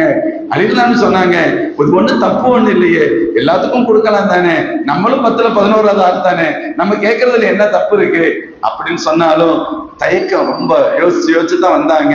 அவங்க நினைச்ச சில சமயத்துல நம்ம ரொம்ப யோசிச்சு போவோம் ஒருத்தட்ட பேசுறதுக்கு, அங்க போனா பேசுற ஆளே இல்லாம போயிடும். நம்ம நினைச்சது மாதிரி ஒரு பக்கத்துல பேச முடியலைங்கிற கவலை இருக்கும், இன்னொரு பக்கத்துல சந்தோஷம், எப்படி சொல்றதுனே தெரியலேன்னு வந்தேன், சொல்ல வேண்டிய தேவையே இல்லாம எல்லாம் ஆக்கிட்டான் அப்படி நினைக்கிற மாதிரி இருக்கும். அதே போன்றுதான் அன்றும் நிகழ்ந்தது. ஸல்லல்லாஹு அலைஹி வஸல்லம் அப்ப இல்ல, ஆயிஷா ரலியல்லாஹு அன்ஹா சொல்லிட்டு வந்துட்டாங்க. ஆயிஷா ரலியல்லாஹு அன்ஹா ஸல்லல்லாஹு அலைஹி வஸல்லம் வந்ததுக்கு பின்னால ஃபாத்திமா வந்ததையும் வந்த தகவலையும் சொன்னாங்க. அல்லாஹ்வின் திருத்தூதர் ஸல்லல்லாஹு அலைஹி வஸல்லம் ஹதீஸ்ல அலி நாயகம் சொல்லுவாங்க, இரவுல கிட்டத்தட்ட நாங்க தூங்க போயிட்டோம், படுத்துட்டோம். ஸல்லல்லாஹு அலைஹி வஸல்லம் வீட்டுக்கு வந்தாங்க, நாங்க எந்திரிக்க போனோம், படுங்கன்னு சொன்னாங்க ஸல்லல்லாஹு அலைஹி வஸல்லம். எங்க ரெண்டு பேருக்கு மத்தியில ஸல்லல்லாஹு அலைஹி வஸல்லம் உட்காந்துக்கிட்டாங்க. உட்காந்துக்கிட்டு சொன்னாங்க, நீங்க கேட்டதை விட சிறந்ததை நான் உங்களுக்கு சொல்லணுமான்னு கேட்டாங்க. ஆம் யா ரசூலுல்லாஹ்னு சொன்னோம். நீங்க தூங்குறதுக்கு முன்னால் 34 தடவை அல்ஹம்துலில்லாஹ், 33 தடவை 34 தடவை அல்லாஹ் அக்பர், சில ரிவாயத்துல இப்படி நேர் உல்டாவா வரும், 33 தடவை அல்ஹம்துலில்லாஹ், 33 தடவை சுப்ஹானல்லாஹ், சுப்ஹானல்லாஹ் 33 தடவை, அல்ஹம்துலில்லாஹ் 33 தடவை, அல்லாஹ் அக்பர் சொல்லிட்டு படுங்க, எல்லாம் சரியாயிரும்னு ஸல்லல்லாஹு சொன்னாங்க. யாருக்கு ஒரு சராசரியாக யார் உதவி கேட்டாலும் செய்யலாம். தன்னுடைய மகளார் ஈர் உலகத்தின் தூதர் ஸல்லல்லாஹு அலைஹி வஸல்லம் தலைவர், அவங்களுடைய பிள்ளை, அவங்க கஷ்டப்படுறாங்க. ஸல்லல்லாஹு அலைஹி வஸல்லம் துஆவை தான் கற்றுக் கொடுத்தார்களே தவிர எதையும் கொடுக்கவே இல்லை. எத்தனை விஷயம். இப்படி ஒரு ஆட்சியாரை இந்த உலகம் கண்டிருக்கிறதா? இல்லவே.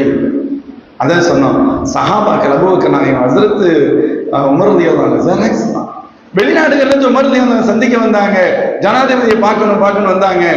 ஜனாதிபதி எங்கன்னு கேட்டாங்க. நினைச்சுக்கிட்டாங்க அவங்க ஒரு மாதிரி பயங்கரமான ஒரு பங்களாவில் ஒரு உள்ளுக்குள்ள இருக்கக்கூடிய ஒரு அறையில ரொம்ப இதமா ரெஸ்ட் எடுத்துக்கிட்டு இருப்பாங்கன்னு சொன்னாங்க. மஸ்ஜித் நபியை காமிச்சு, நான் இங்க இருக்காங்களா, இங்க படுத்திருக்காங்களா, அவங்கதான் சொன்னாங்க. ஒரு கல்லை தலைக்க வச்சுட்டு படுத்தாங்க, தூங்கிடுவாங்க. ரொம்ப டயர்டு, வேலை வேலை வேலை. அதனால ஒண்ணும் இல்லை, தலைக்கு ஒரு சின்ன கல்லை வச்சாங்க, தூங்கிட்டாங்க. அவங்க ஆடி போயிட்டாங்க. எந்த பேரை கேட்டு ஒரு மாதிரியா அதிர்ச்சியில இந்த உலகமே ஆழ்ந்து கொண்டு இருக்கிறது. அவங்க இவங்களான்னு கேட்டாங்க. ஆமா, இவங்க தான் அவங்க அப்படின்னு சொல்லப்பட்டாங்க. அவ்வளவு எளிமை. காரணம் என்ன? ஆட்சி அதிகாரம் இன்று வரும் நாளை போகும். நாம் எல்லோரும் அல்லாஹ்வின் அடிமைகள் என்பதை கவனத்தில் கொள்ள வேண்டும். அதுதான் ஒரு நல்ல ஆட்சியாளருக்கான ஃபர்ஸ்ட் குவாலிட்டி. நம்பர் 2, இரண்டாவது, தான் யாருக்கு கீழ், தனக்கு கீழ் எந்த மக்கள் இருக்கிறார்களோ அவர்களுடைய நலனில் அக்கறை செலுத்தல். அவங்களுக்கு என்ன நன்மை அதிலேயே கவனமாக இருக்கணும். பெருமானார் ஸல்லல்லாஹு அலைஹி வஸல்லம் மக்காவில இருந்து மதீனா ஷரீஃப் போனாங்கல்ல, முஹாஜிர் சஹாபாக்கள் எல்லாத்தையும் விட்டுட்டு வந்தாங்க. எல்லாம் விட்டுட்டு வந்தாச்சு. வீடு இல்ல, வாசல் இல்ல, காசு இல்ல, பணம் இல்ல, ஒண்ணும் இல்லை. அப்படித்தானே வந்தாங்க. யார் ஹெல்ப் பண்ணா? மதீனாவாசிகள் ஹெல்ப் பண்ணாங்க. ஸல்லல்லாஹு அலைஹி வஸல்லம் என்ன ஏற்பாடு பண்ணாங்க தெரியுமா? ஹதீஸ்ல வரும், ஆகா முஹம்மது ஸல்லல்லாஹு அலைஹி வஸல்லம் இரண்டு சாராருக்கு மத்தியில் ஸல்லல்லாஹு அலைஹி வஸல்லம் உஹுவத் எனும் சகோதரத்துவத்தை உருவாக்கினார்கள். சொன்னாங்க, நீங்க முஹாஜிர் சஹாபி, நீங்க அன்சாரி சஹாபி தோழர், நீங்க இனிமே இவங்கள உங்களுடைய சகோதரர் ஒருவராக நீங்க ஆக்கிக்கிறோம், உடன்பிறவா சகோதரர். இப்படி ஒவ்வொருத்தரையா ஒவ்வொருத்தரோட ஸல்லல்லாஹு அலைஹி வஸல்லம் டைப் பண்ணி விட்டாங்க. அன்சாரி சஹாபாக்களோ இது சொன்னா பத்தாதா, உடனே கூட்டிட்டு போய், எனக்கு இவ்வளவு சொத்து இருக்கு, நீங்க இதை வச்சுக்கங்க, இந்த வசதி இருக்கு, இதை நீங்க எடுத்துக்கங்க, உச்சகட்டமாக எனக்கு 2 மனைவி இருக்காங்க, உன்னை தலாக்கு விட்டுறேன், இதான் முடிச்சுட்டு நீங்க கல்யாணம் முடிச்சுக்கோங்க, தேவைப்பட்டா 2 பேர்ல யார் வேணும்னு சொல்லுங்க. ஒரு கட்டத்தில் மாத்தி சஹாபாக்கள் சொல்லுவாங்க, யா ரசூலல்லாஹ், இந்த மதீனாவாசிகளுக்கு அப்படி இருக்கிறாங்க, எல்லா நன்மையும் அவங்களே எடுத்துட்டு போயிடுவாங்க போல தெரியுது, எங்களுக்கு ஒண்ணுமே கிடைக்காத போல தெரியுது, இவ்வளவு உயர்ந்த என்ன முடியவர்களாக இருக்கிறாங்க, இவ்வளவு உயர்ந்த. அல்லாஹ் சொல்வல்லதீன அதுல வருமல்ல, تبوأوا الدار والإيمان من قبلهم يحبون من هاجر إليهم ولا يجدون في صدورهم حاجة مما أوتوا ويؤثرون على أنفسهم ولو كان بهم خصاصة. الله என்ன இப்படி இருக்கிறாங்க. ஸல்லல்லாஹு அலைஹி வஸல்லம் என்ன சொன்னாங்க தெரியுமா? தோழர்களே, அல்லாஹ் உங்களுக்கும் கொடுப்பான், நீங்க உங்களுக்கு உதவி செய்பவர்களை புகழும் காலம் எல்லாம் அல்லாஹ் உங்களுக்கும் தருவான். நீங்க இவ்வளவு நன்றியோட நினைச்சு பாக்குறீங்கல்ல, அவங்க செஞ்ச உதவியை இவ்வளவு நன்றி பெருக்கோட நினைவு கூறுகின்றீர்கள் அல்லவா, அல்லாஹ் உங்களுக்கும் தருவான் என்று ஸல்லல்லாஹு அலைஹி வஸல்லம் சஹாபாக்கள் ஆறுதல் படுத்துறாங்க. அவ்வளவு உயர். ஸல்லல்லாஹு சொல்லிட்டாங்க, இதை வச்சுக்குங்க, இதை வச்சுக்குங்க, இதை வச்சுக்குங்க. 2004 என்ன நடந்துச்சு? ஒரு பெரிய இன்சிடென்ட் நடந்துச்சு இல்ல, 2004 என்ன சில பேசுறேன் சுனாமி.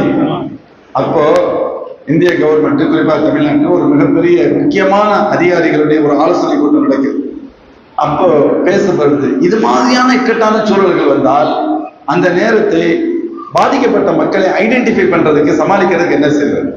அப்ப நிறைய கருத்துக்கள் சொல்லப்பட்டது. அதுல ஒண்ணு, உறவுகளை தாண்டி யாரேனும் ஒருவரோடு நெருக்கமான நட்பை நம்ம ஒரு லிங்க் பண்ணி விடணும் அப்படின்னு சொன்னோம். அந்த கூட்டத்துல அதாவது என்ன சொல்றது, மாவட்டத்துடைய ஒரு துணை கலெக்டர் ரேஞ்சில் இருந்த அப்துல் கரீம் ஜமாலி ஹசரத் இப்போ இருக்காங்க, வாழும் இறைநேசராக இருக்கிறோம், ரொம்ப சிறந்த மாமனிதர். அவங்க சொன்னாங்கன்னா இந்த கருத்தை சொல்லிட்டு, இது எங்கள் நபி ஸல்லல்லாஹு அலைஹி வஸல்லம் 1400 சில்லறை ஆண்டுகளுக்கு முன்பு செயல்படுத்தி பிராக்டிக்கலா காமிச்ச சட்டம் விஷயம் அப்படின்னு சொன்னாங்க. அவங்களாம் ஆச்சரியப்பட்டு போயிட்டாங்க. இங்கே சொல்ல வருவது, நீங்கள் சிறந்த ஆட்சியாளரா, ஒரு சமூகத்தின் சிறந்த பொறுப்பாளரா, உங்களுக்கு கீழ் உள்ள சமூகம் பாதிக்கப்படுகின்ற பொழுது நான் என்ன பண்ண முடியும், அல்லாஹ்வுக்காக அட்ஜஸ்ட் பண்ணிக்கங்க, இப்படி சொல்றது மட்டுமே உங்க வேலை அல்ல, அதற்கான தீர்வை தர வேண்டியது உங்களுடைய பொறுப்பு. ஸல்லல்லாஹு செஞ்சாங்க. இரண்டாவது, மதீனாவில் பன்முக சமூகம் வசிக்கிறது. முஸ்லிம்கள் நம்ம இருக்கிறோம், நிறைய பேர் இஸ்லாத்துக்கு வந்துட்டாங்க, யூதர்கள் நிறைய பேர் இருக்காங்க, பல்வேறு சமூகங்கள் இருக்கிறது. பல்வேறு சமூகங்கள் இருக்கக்கூடிய இடத்துல பிரச்சனைகள் வருவதற்குண்டான வாய்ப்புகள் உண்டு. அல்லாஹ்வின் திருத்தூதர் ஸல்லல்லாஹு அலைஹி வஸல்லம் என்ன செஞ்சாங்க, எல்லாத்துக்கும் ஒரு கான்ஸ்டிடியூஷனையே ஸல்லல்லாஹு அலைஹி வஸல்லம் உருவாக்கினாங்க, ஒரு சாசனத்தை உருவாக்கினார்கள். நாம் ஒருவருக்கு எப்படி நடந்து கொள்ள வேண்டும், நாம் பல்வேறு சிந்தனை உள்ளவர்களாக இருக்கின்றோம், எந்த விஷயத்திலும் நம்ம ஒற்றுமையா இருக்கணும். உங்களுடைய வழிபாடு உங்களுக்கு சொந்தமானது, எங்களுடைய வழிபாடு எங்களுக்கு சொந்தமானது. இதை தாண்டி எந்தெந்த விஷயத்தை நாம் நடந்து கொள்ள எப்படி நினைக்க வேண்டும் என்று ஒரு சமூக நல்லிணக்கத்தை அல்லாஹ்வின் திருத்தூதர் ஸல்லல்லாஹு அலைஹி வஸல்லம் உருவாக்கினார். ஒரு ஆட்சியாளன் பன்முக தன்மை கொண்ட மக்கள் வசிக்கக்கூடிய இடத்தில் அந்த மக்களுக்கு மத்தியில் ஒற்றுமையை ஏற்படுத்துவதற்கு என்னவெல்லாம் செய்ய வேண்டுமோ அதை செய்ய வேண்டும். இன்னைக்கு நம்ம பார்க்கிறோமா இல்லையா, பிரிக்கிறதுக்கு என்னெல்லாம் செய்யணுமோ அவ்வளவு செய்யலாம், கெடுக்கிறதுக்கு எவ்வளவுலாம் செய்யணுமோ அவ்வளவு செய்யலாம். வெறுப்ப திட்டமிட்டு வெறுப்ப பரப்பிக்கிட்டே இருக்கிறாங்க. ஆச்சரியம். நம்ம யோசிச்சு பார்த்தோம்னு சொன்னா, இது மனிதர்கள் சராசரி ஒரு மனிதன் வாழக்கூடிய ஊர்ல கூட இப்படி இருக்கவே முடியாது. காட்டு விலங்கினங்கள் கூட முகப்பத்தை காண்பிக்கும். வயநாடுடைய விஷயத்துல கேள்விப்பட்டிருப்பீங்க, ஒரு பெண்ணு குழந்தையோட மாட்டிக்கிட்டாங்க, ஒரு யானைகிட்ட முன்னாடி மாட்டிக்கிற மாதிரி, ஏன்னா இங்க இருந்தா தண்ணி அடிச்சுட்டு போயிருக்கோம், இப்ப இதுக்குள்ள இரையாக வேண்டியது இருக்கு நினைக்கிற மாதிரியான ஒரு சூழல். அப்படியே அந்த யானை இரவு முழுக்க அவங்கள பாதுகாத்து இது பண்ணி கடைசியில பகல்ல மேல போறதுக்கு விட்டு சொன்னாங்க. அதுகிட்ட இருக்கிற அறிவுள்ள ஒரு புள்ளியோட உங்கள்கிட்ட இல்லையே. நீங்கள் என்ன ஆட்சியாளராக இருப்பதற்கு அடிப்படை 0 LKG லெவல் கூட நீங்க தகுதி இல்லை. வெறும் திமிர் பண்ணுவதற்கு அந்த தைரியத்துல இருக்கணும். இன்னொன்னு என்ன தெரியுமா, ஆட்சியாளர்கள் எப்படி இருக்கிறார்களோ அதிகாரிகள் அப்படித்தான் இருப்பார்கள். மேல்மட்டம் எப்படி இருக்கிறதோ கீழ்மட்டம் அப்படித்தானே இருக்கும்.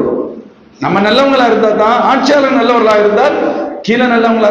நானே இருக்கிற அத்தனை தப்பும் பண்ண வேண்டாம், என் பிள்ளை சூப்பியா இருக்கு நீங்க எதிர்பார்க்கவே முடியாது. அது எப்படி இருக்க முடியும்? அவன் என்னை பார்த்து தானே வந்துட்டு வர்றான், அவன் எப்படி அப்படி இருப்பான்? நாம் எப்படி இருக்கணும்? ஆட்சியாளர்கள் ஆட்சியின் பொறுப்பின் உயர்மட்டத்தில் இருப்பவர்கள் எப்படியோ அப்படித்தான் அடிமட்டத்தில் இருப்பவர்கள் இருப்பாங்க. நம்ம ஒரு வரலாறு கேள்விப்பட்டிருப்போம், உமர் ரலியல்லாஹு அன்ஹு ஆட்சி காலம், நீதம் நிறைந்த ஆட்சி காலம், சிறந்த ஆட்சி காலம் என்றெல்லாம் சொல்லுவோம் அல்லவா. அந்த தாக்கம் எந்த அளவிற்கு இருந்தது. நகரமல வர்றாங்க, ஒரு வீட்டுக்கு ஒதுங்கி நிக்கிறாங்க, கொஞ்ச நேரம் ரெஸ்ட் எடுக்கிறதுக்காக. உள்ளுக்கு 2 பெண்கள் பேசிக் கொள்றாங்க, பால்ல தண்ணீர் கலந்தால் என்ன இந்த பேச்சு வருகிறது. அப்ப இல்ல, அமீருல் மோமினின் தடை செஞ்சிருக்காங்களே, அமீருல் மோமினின் நம்ம பார்த்துக்கிட்டா இருக்கிறாங்க, அமீருல் மோமினின் பார்க்காம இருக்கலாம், அல்லாஹ் பார்க்கிறானே சொன்னாங்களா இல்லை. எந்த அளவுக்கு அந்த காரியம் போச்சுன்னு கேட்டா, உமர் நாயகம் சொன்னாங்க வீட்டை ஐடென்டிஃபை பண்ணிக்கணும்னு சொன்னாங்க.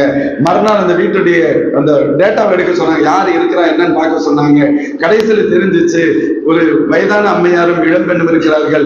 அந்த பெண்ணுக்கு திருமணமாகலையும் தெரிஞ்சு உடனே யார்ட்டையும் பேசல, தன்னுடைய சொந்த பிள்ளைங்களை கூப்பிட்டு வச்சு சொன்னாங்க, இங்க பாருங்கப்பா, எனக்கு மட்டும் நிக்கான தேட்டம் இருந்தா ஒரு அழகான பெண்ணை பார்த்திருக்கேன், நானே நிக்கா முடிச்சுக்கிறேன்னு. எனக்கு அப்படி ஒரு தேட்டம் இப்ப இல்ல, உங்களை யாருக்கு தேவை சொல்லுங்க, நல்ல பொண்ணு பார்த்திருக்கேன். நான் கருப்பா சாப்பாட்டோட தெரியாது, வசதி இல்லைங்கிறது தெளிவா தெரியுது, எப்படி இருக்கும்னு கூட தெரியல. நல்ல பொண்ணுங்களுக்கு குவாலிட்டி என்ன, இறையச்சம் உள்ளவர், அதானே அர்த்தம். அதே போல என்ன தெரியுமா வரலாறு, உமர் நாயகத்தின் மகனார் ஆசிம் ரலியல்லாஹு அன்ஹு அவங்களுக்கு நிக்காஹ் ஆகாம இருந்துச்சு. அத்தா பல தூரம் சொல்றாங்களேன்ட்டு மற்ற சஹாபாக்கள் சொன்னாங்க, எங்களுக்கெல்லாம் நிக்காஹ் ஆயிடுச்சு, அதனால நாங்க கொஞ்சம் கம்மன் இருந்தோம். ஆசிம் அவங்க சொன்னாங்க, பாப்பா நீங்க வருவனா நான் நிக்காஹ் வச்சுக்கிறேன்னு சொன்னாங்க. அவர்களுக்கு நிக்காஹ் செய்து வைக்கப்பட்டது. அதில் ஒரு பெண் குழந்தை பிறந்தது. அந்த பெண் குழந்தைக்கு பிறந்தவர்கள் தான் Umar ibn Abdul Azeez ரஹ்மத்துல்லாஹ். Umar ibn Abdul Azeez ரஹ்மத்துல்லாஹ் அந்த வழித்தோன்றவர். அல்லாஹ் எப்படி கொடுக்குறான் பாருங்க. அப்போ ஒரு காலத்தை ஆட்சி மேல்மட்டம் எப்படி இருக்கிறதோ உமர் நாயகம் அப்படி இருந்தார்கள், கீழ்மட்டம் வரைக்கும் அப்படி கரெக்டா இருந்துச்சு. இன்னைக்கு நீ சைத்தானா இருக்க, உனக்கு கீழே உள்ளவன் உன்னை விட பெரிய சைத்தானா நீங்க உருவாக்கிட்டீங்க. புல்டோசர் வச்சு இடிக்கிறான். என்ன சட்டம் இது? முஸ்லிமுடைய பெயர் இல்ல. 5 ஏக்கர் நில பரப்பளவுல ஒரு 10, 15, 20 கோடி செலவு பண்ணி ஒருத்தன் வீடு கட்டி வச்சிருக்கிறான். அவன் போலீஸ் ஸ்டேஷன்ல வந்து ஏதோ இது பண்ணாங்களாம், உடனே அவ்வளவு பெரிய பங்களாவும் இடிக்கும், அவ்வளவு பெரிய பங்களாவும் இடிப்போம். ரோட்டு ஓரத்தில் ஒரு ஏழை கட்டியிருந்தா அதையும் இடிப்போம். எந்த சட்டமும் எங்களை தடுக்க முடியாது. அட நீ இப்படி ஒரு ஆட்சியாளன் அறிவு பெற்ற நாய் நீ இப்படி சொன்னால், கீழே இருக்கக்கூடிய வெறுப்பு விதைக்கப்பட்ட அவன் என்ன செய்யறான்? பசுமாடை கொண்டு போறவனையும் கறியை கொண்டு போற முதியவரை அடிக்கிறான். கற்பனை கூட பண்ண முடியுமா? இது முஸ்லிம்கள் சொல்லல, இந்திய நாட்டுடைய பண்பாட்டிற்கே எதிரான. நம்ம மக்கள் அப்படியெல்லாம் கிடையாது. இந்தியாவுக்கு சமூக வெளி உலகம் இந்தியாவை சாதாரணமா எதுல பார்ப்பாங்க தெரியுமா? இவங்க ரொம்ப அப்பாவிகள், அப்படித்தான் நமக்கு பேரு. நம்மளை கெட்ட பேருங்கிறது இல்ல, நம்மளை சொல்றது இவங்க ரொம்ப, அதாவது அசார்னா பெரிய விளையாட்டு ரொம்ப இதா இருந்தாலும் அசாருக்கு சொல்றது கூச்சப்படுவாங்க, பேசுற கூச்சப்படுவான். விளையாடுறது மட்டும்தான் கை பயங்கரமா விளையாண்டுகிட்டு இருக்கோம். பேட்டி ஏத்தா கூட சொல்றதுக்கு யோசிப்பாங்க, கூச்சம். இந்தியாவுடைய மேன்மக்கள் இப்படித்தான் இருப்பாங்கிறது தான் நமக்கு பேரு. ஆனா இன்று அந்த சமூகத்தை நாசப்படுத்தி வச்சிருக்கு. இந்திய மக்கள் நல்லா தெரிஞ்சுக்க, உண்மையில் கெட்டவர்களே இல்லை. சொல்லி சொல்லி சொல்லி விதைச்சு விதைச்சு விதைச்சு நான் சைத்தான், எனக்கு நிகரான நீ சைத்தான் ஆகிடு. நீ சொல்லலைன்றாலும் அப்படிதாண்டா இருப்பாங்க. ஆனா நீங்க சொல்லியே கெடுத்து வச்சிருக்க. நம்பர் 2, நீதம். ஒரு ஆட்சியாளர் என்ற ரெண்டு பொழுது எந்த விதமான வேறுபாடுகள் பார்க்கவே முடியாது. எந்த விஷயத்திலும் வேறுபாடு பார்க்க முடியாது. தங்களுக்கு கீழ் உள்ளவர்களிடத்தில் மிக நியாயமாக நேர்மையாக நடந்து கொள்ள வேண்டும். அது மிக முக்கியமான குவாலிட்டி. ஆனா எங்கே பார்க்க முடிகிறது? அல்லாஹ்வின் திருத்தூதர் ஸல்லல்லாஹு அலைஹி வஸல்லம் நம்ம ஹதீஸ்ல கேள்விப்பட்டிருப்போம். மஹ்ஸூமையா கிளையை சார்ந்த பெண் திருடிடுறாங்க. ஒரு பெரிய குடும்பத்தை சார்ந்தவங்க, என்ன பண்றது, கையை வெட்டுற மாதிரி இருக்குமே, யாராவது பேசுனா நல்லா இருக்குமே, உசாமா ரலியல்லாஹு அன்ஹு மூலமா பேசலாம்னு சொன்னாங்க. ஸல்லல்லாஹு அலைஹி வஸல்லம் முகம் மாறியது. அதஷ்புரு ஹத்தம் மின் ஹுதூதில்லாஹ், அல்லாஹ்வுடைய உத்தரவை நிறைவேற்றுவதில் எதிரி என்று என்ன நீங்கள் பரிந்துரை செய்ய வந்திருக்கின்றீர்கள்? அது எப்படி சாத்தியம்? ஸல்லல்லாஹு அப்பதான் சொன்னாங்க, லவ் அன்ன ஃபாத்திமா பின்த் முஹம்மது ஸல்லல்லாஹு அலைஹி வஸல்லம் மகனார் ஃபாத்திமா ஏதேனும் தவறு நிகழ்ந்தாலும் இப்படித்தான் நடக்கும். ஸல்லல்லாஹு சொல்ல வர்றது எல்லாத்துக்கும் அதுதான் சட்டம், யாரையும் வேறுபடுத்தி பார்க்க முடியாது. இன்னொன்று, நீங்கள் ஆட்சியாளர்களாக இருந்தால் உங்களுக்கும் சம்பந்தப்பட்ட பிரச்சனைக்குமான நபர்களுடைய உறவை பார்க்க கூடாது, அவர்களை தனிநபராகத்தான் பார்க்க வேண்டும் என்பதை புரிய வைப்பதற்காக என் மகள் என்று சொல்லாமல் முஹம்மது ஸல்லல்லாஹு அலைஹி வஸல்லம் மகளார் என்ற வார்த்தையை ராய்பாக ஸல்லல்லாஹு அலைஹி வஸல்லம் படற்கையாக பெருமானார் ஸல்லல்லாஹு சொன்னார்கள் என்று. அதே சமயத்துல தப்பெல்லாம் இருக்கு, தண்டிக்கணும். ஒரு ஆட்சியாளர் ரொம்ப அட்ஜஸ்ட் பண்ணி போக முடியாது. ஸல்லல்லாஹு அலைஹி வஸல்லம் உரிய தண்டனை கொடுக்க வேண்டுமா, அதுலயும் இது பண்ணுவாங்க. ஒருத்தர் குடித்து விட்டு வருகிறார், நுழைமான் அல்லது அவருடைய மகனார் என்று 2 ரிவாயத்துல வரும். குடிச்சிருக்கிறது கன்ஃபார்ம் ஆயிருச்சு. ஸல்லல்லாஹு அலைஹி வஸல்லம் அடிங்க அப்படின்னு சொன்னாங்க. சஹாபாக்கள் சொன்னாங்க, எங்கள் சிலர் அந்த என்ன சொல்றது மரக்கட்டைகள் ஜரீதுன்னு சொல்லுவாங்க, அந்த பேரித்தமரத்துடைய அடிவாங்க, இந்த கட்டைகளை கொண்டு சில பேர் சப்பலை வச்சு நாங்க அடிச்சோம் அப்படின்னு சொன்னாங்க.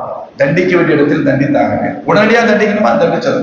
சில சமயத்துல தாமதமாக தண்டிக்க வேண்டியது வரும். ஒரு பெண் வந்தாங்க, கர்ப்பிணியா இருக்கிறாங்க, யாரும் நான் தப்பு செஞ்சுட்டு தண்டிங்க. சில சமயத்துல தெரியாம இருக்க பார்ப்போம். யாரும் சொல்லலாம், என் வயிற்றுல வர்ற குழந்தை தப்பான குழந்தை, இதுக்கு மேல என்ன சொல்ல முடியும்? ஒப்புதல் வாக்கு மூலம் தண்டிச்சுதான் ஆகணும். ஆனாலும் வயிற்றுல குழந்தை இருக்கு, பொறுப்பாளர்களை கூட்டாங்க, இந்த பெண்ணை நல்லா பாத்துக்கங்க, குழந்தை பெற்ற பின்னாடி கூட்டுவாங்க. குழந்தை பெற்றவனை கூட்டு வந்தாங்க. குழந்தை பால் குடிக்கிற குழந்தை தாய்ப்பால் மட்டுமே குடிக்குது, அதுல இருந்து அடுத்த கட்டத்துக்கு அது மற்ற உணவு எடுக்கட்டும் அப்புறம் வாங்க. அதுக்கடுத்து அந்த பெண்ணு அந்த சைடு ஃபுட்டையும் எடுத்துட்டு வந்தாங்க, குழந்தையை தூக்கிட்டு என்னமோ லட்டு கொடுக்குற மாதிரி. இதுதான் நமக்கும் மேன்மக்களுக்குமான வித்தியாசம். தவறுகள் நடக்கும், தெரிந்தோ தெரியாமல் நடக்கலாம். அவர்கள் யார் என்பதை அல்லாஹ் காண்பிக்கிறான். சார சொல்ல என் பிள்ளை இப்ப சாப்பிடுது பாருங்க, சாப்பிடுது பாருங்க, இங்க பாருங்க சாப்பிட்டோம், ஏண்டா இப்போ நம்மளை தண்டிக்காம அனுப்பி விட்டுருவாங்களோ அப்படிங்கிறது. கடைசியில் வேற வழியே இல்லை, ரஜும் செய்யப்பட்டது, அவங்க மௌத்தாயிட்டாங்க. ஸல்லல்லாஹு அலைஹி வஸல்லம் தொலை வச்சாங்க. அது தனி, இது தனி. குற்றம் என்ற அடிப்படையில் பார்த்தால் அவர்களுக்கு மரண தண்டனை வழங்கப்பட்டது, அது குற்றத்திற்கான தண்டனை. இப்ப என் சகோதரியின் ஜனாசா நான் தான் சொல்ல வைப்பேன். ஹஸரத் உமர் ரலியல்லாஹு நம்மள மாதிரி ஆட்களுக்கு சந்தேகம் வரக்கூடாதுங்கிறக்க ஒரு வார்த்தை கேட்டாங்க. அது சொல்லியாலையா யார சொல்லலாம், தப்பு செஞ்சவங்களுக்கு நீங்களா தொழில் வைக்கணும், தப்பு செஞ்சவங்களுக்கு நீங்க தொழில் வைக்கணும். அப்ப ஹஸரத் ஸல்லல்லாஹு அலைஹி வஸல்லம் என்ன மறுபடி கேட்டுறீங்க, லக்கத்தான் தௌபத்தன், எவ்வளவு தௌபா செஞ்சிருக்காங்க, எப்படிப்பட்ட தௌபா. இந்த இரண்டு மலைகளுக்கு மத்தியில் உள்ள பெரும்பாவிகள் எல்லோருக்கும் அதை பிரித்து கொடுக்கப்பட்டால் எல்லோருடைய பாவங்கள் மன்னிக்கப்பட்டுவிடும். என்ன அர்த்தம் நீங்க பார்த்தீங்களா, நான் பார்த்தேனா, யார் பார்த்து சொன்னது? அவர்களாக வந்து நான் தவறு செய்து விட்டேன் தண்டியுங்கள் என்று சொன்னால் இதை விட சிறந்தவர்களை நீங்கள் எங்கு பார்க்க முடியும்? நான் தான் தொழுவேன், தொலை வைக்கிறேன். உமர்தியம் தான் ஏன் அப்படி கேட்கணும்? எல்லாம் சும்மா இருக்கும்போது உமர்தானுக்கு தெரியாதா? அல்லாஹ் இப்படி ஒரு பதிலை நபியின் நாவிலிருந்து வர வச்சு அந்த அம்மா அந்த சகோதரி யாரும் தப்பாக பார்த்துட கூடாது, அதற்கு நபியுடைய வாயிலிருந்து பதில் வேணும், நபியிலிருந்து வாயில வந்து பதில் வேணும்னா யாராவது ஒருத்தர் கேட்கணும். அல்லாஹ் உமர் நாயகத்தை கேட்க வைக்கிறான். விளையாட நிறைய கொஸ்டின் இது மாதிரி இருக்கும், நிறைய தகவல்கள் இருக்கும். நம்ம புரிகின்ற விதம் தான் வித்தியாசம். அப்ப சொல்றாங்க, எந்த கட்டத்திலும் நீதம் நடவாங்க, யாரு எவரு பார்க்கவே கூடாது. அதே போல உங்களுக்கு கீழ் பொறுப்பாளர்களை நியமிக்கின்றீர்களா, அந்த பொறுப்பை நிறைவேற்றும் தகுதியுடையவர்களை நியமிங்க. என் சொந்தக்காரரு இவரை போட்டுக்கங்க, என்னுடைய உறவினர் இவரை பொறுப்புல வச்சுக்கோங்க, என்னுடைய ஊருக்காரரு இவரை வச்சுக்கோங்க, என் நண்பர் அவரை வச்சுக்கோங்க. நீங்க இதெல்லாம் பதவியில ஆட்சி பொறுப்பில் இருக்கிற பொழுது அதற்கான துணை பொறுப்புகள் நீங்க கொடுக்குறீங்கன்னு சொன்னா இதெல்லாம் அளவுகோல் கிடையாது, செய்யக்கூடாது. அப்பாவியான அபூதர் கிஃபார் ரலியல்லாஹு ரொம்ப இறைச்சந்தவர், பெருமானாருக்கு அவர்களுக்கு ரொம்ப நெருக்கம். ஹதீஸை பார்த்தோம்னா தெரியும். எல்லாரும் ஸல்லல்லாஹு அலைஹி வஸல்லம் சொன்னாங்கன்னு சொன்னா அபூதர் ரலியல்லாஹு சொன்னாங்க, அமரனி ஹலீலின்னு சொல்லுவாங்க. இப்படித்தான் ஹதீஸ்களை பார்க்கணும். அதை பார்க்கும் பொழுதே நம்ம கண் வேற மாதிரி பார்க்கணும். அமரனி ஹலீலி, என் ஹலீல் ஸல்லல்லாஹு அலைஹி வஸல்லம், நண்பர் ஸல்லல்லாஹு அலைஹி வஸல்லம் சொன்னாங்க. உத்தரப்பிரதேசம் அவ்வளவு நெருக்கம், ரொம்ப சூழ்ச்சி, பெரிய ஆள். அவங்க ரொம்ப ரொம்ப இறைச்சமுடையவங்க, ரொம்ப தப்பு. அவங்கள பத்தி மணிக்கணக்கில் பேசும். சொன்னாங்க ஸல்லல்லாஹு அலைஹி சொல்றாங்க, அபூதர் கிஃபார் யார சொல்லலாம், அலா தஸ்தஅமில்னி, நிறைய இடத்துல கவர்னர்களையும் அதிகாரிகளை நியமிக்கிறீங்களே, நம்மளையும் ஒரு இடத்துல போட்டா என்ன? அதுக்கு அதான் அர்த்தம். நம்ம லாங்குவேஜ்ல கேட்கிறாங்க, நம்மளையும் ஏதாவது ஒரு இடத்துல கொஞ்சம் அப்படி ஒரு அப்பாயின்மெண்ட் கொடுத்தா நல்லா இருக்குன்னு ஸல்லல்லாஹு சிரிச்சுட்டு சொன்னாங்க.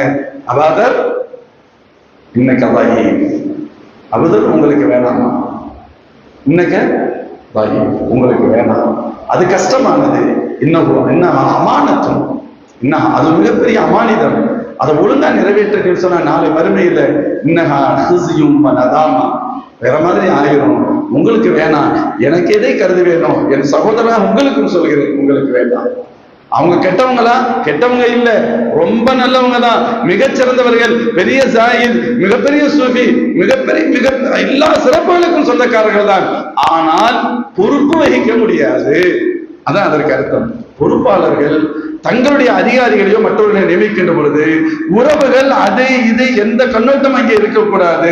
தகுதியானவர்கள் மட்டுமே அப்பாயிண்ட் பண்ண வேண்டும், அவங்களுக்கு தான் கொடுக்கணும். இது போன்று பல்வேறு நிலைகளிலும் அல்லாஹ்வின் தூதர் ஸல்லல்லாஹு அலைஹி வஸல்லம் அவர்கள் வாழ்க்கையில எல்லா நிலைகளிலும் ரோல் மாடல். ஆட்சியாளராக ஸல்லல்லாஹு அலைஹி வஸல்லம் ரோல் மாடல். நிறைய விஷயம் சொல்லணும்னு ஆசை, சூழ்நிலை அல்லாஹ் அந்த வாய்ப்புகளை இணையத்திற்கு மற்ற உலமாக்கள் மூலமாக அல்லாஹ் வெளிப்படுத்துவான்.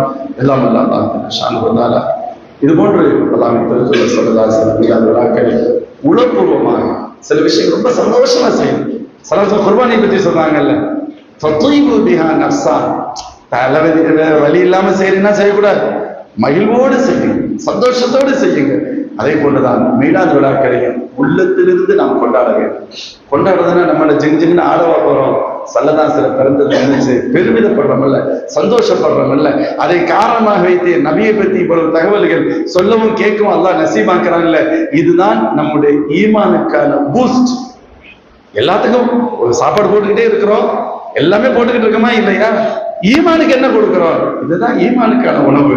எல்லாம் அல்லாஹ் இது போன்ற நல்ல விஷயங்களை அடிக்கடி சொல்ல கேட்பது அல்லாஹ் தௌஃபீக் செய்வானாக. வாஹிர் தஅவானா அல்ஹம்துலில்லாஹி ரப்பில் ஆலமீன். அஸ்ஸலாமு அலைக்கும் வரஹ்மத்துல்லாஹி வபரகாத்துஹு.